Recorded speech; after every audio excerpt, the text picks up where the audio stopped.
Conservative leader Erin O'Toole met with his caucus today in Ottawa, the first time since the election. And despite some grumblings about his leadership, O'Toole insists his party is united.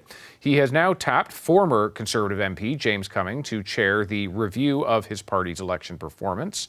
Is that going to be enough to quiet the critics? Let's turn to Michael Chong, who is an Ontario Conservative MP. He is in Ottawa. Mr. Chong, thanks very much for coming on the program. The leader, Erin O'Toole, insisting the caucus is united. You were there. You think that's right? I think it is.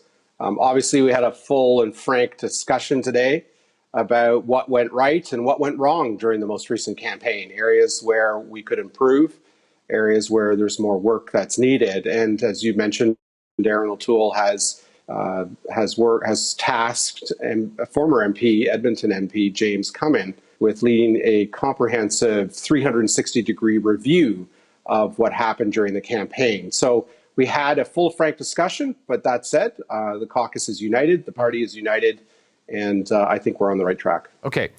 If the caucus is united, then why did the caucus give itself the power to launch a leadership review? Well, that's a great question. The caucus has given itself, for example, the power to expel a Conservative MP. We gave ourselves that power today.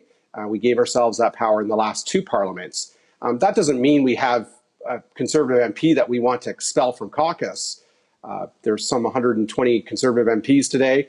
We don't have a particular MP that we want to expel from caucus, but we think it's reasonable to implement these rules just to make sure that at some future point, if there's a crisis, we have tools and rules, written rules, to deal with it. And so too it goes with the rule that we enacted today concerning the review and removal of the party leader. The caucus is united behind the party leader.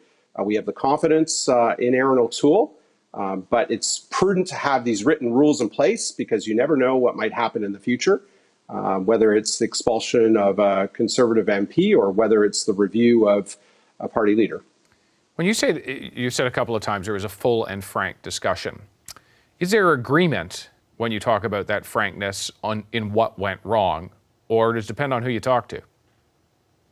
Well, there's no agreement. I think there was a diversity of views on what went wrong or what went right. I think we're going to have a bit more time to collect more data. We do have some data at this point, but there's a lot more data that we have to delve into at the riding level to figure out what happened.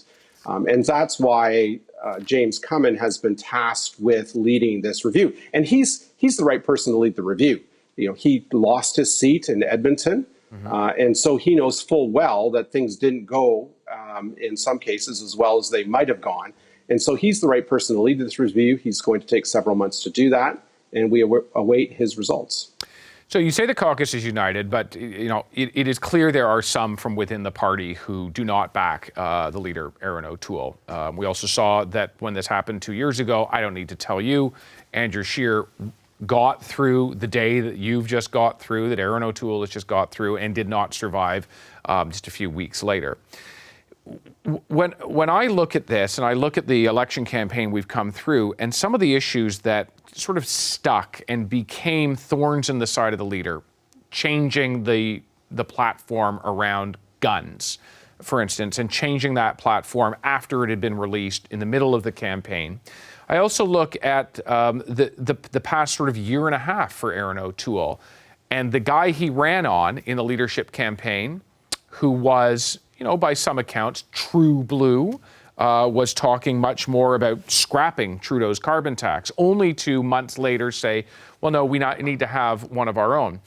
Is this a challenge for Erin O'Toole, whether at the caucus level or the party level, in that he sort of ran as a different guy in the leadership campaign than he ran in this election campaign?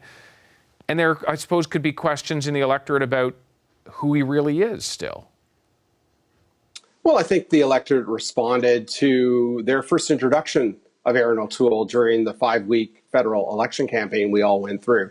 Going into the election campaign, the party was in the mid-20s. Erin O'Toole wasn't known at all. In fact, he had very high negatives. And during the 5 weeks of the campaign, when Canadians got to see him, they came to like him.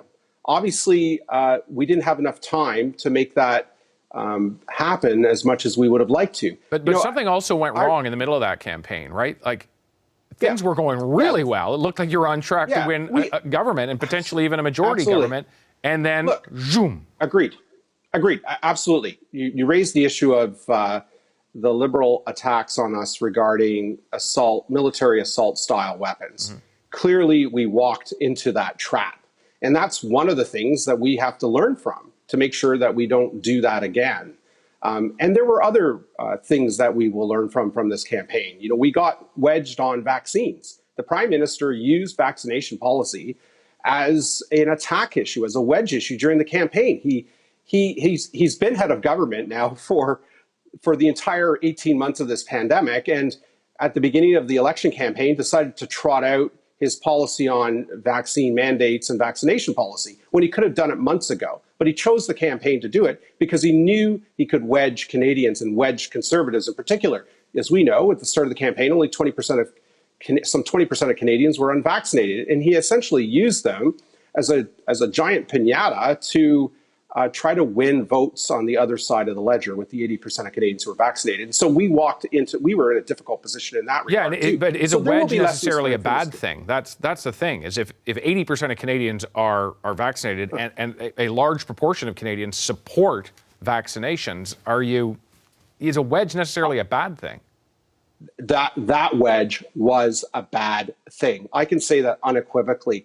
I heard from hundreds, if not thousands of constituents during that 5-week election campaign who were scared, who felt that they had a target on their back, who for whatever various reasons had not yet been vaccinated, who felt that they were being hunted prey.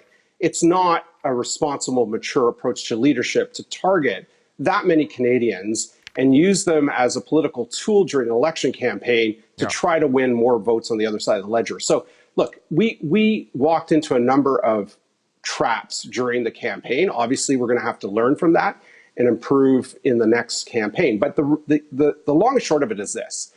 At the top line, the results of this election look remarkably similar to the 2019 election. That's clear.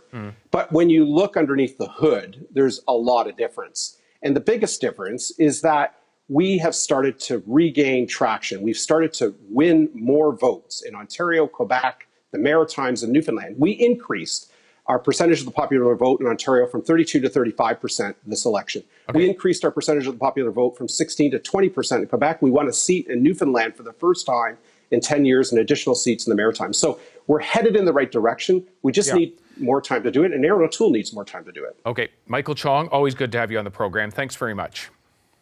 Thank you for having me. Hi, I'm Vashi Capellos, host of Power in Politics. See more of our show by subscribing to the CBC News channel or click the link for another video.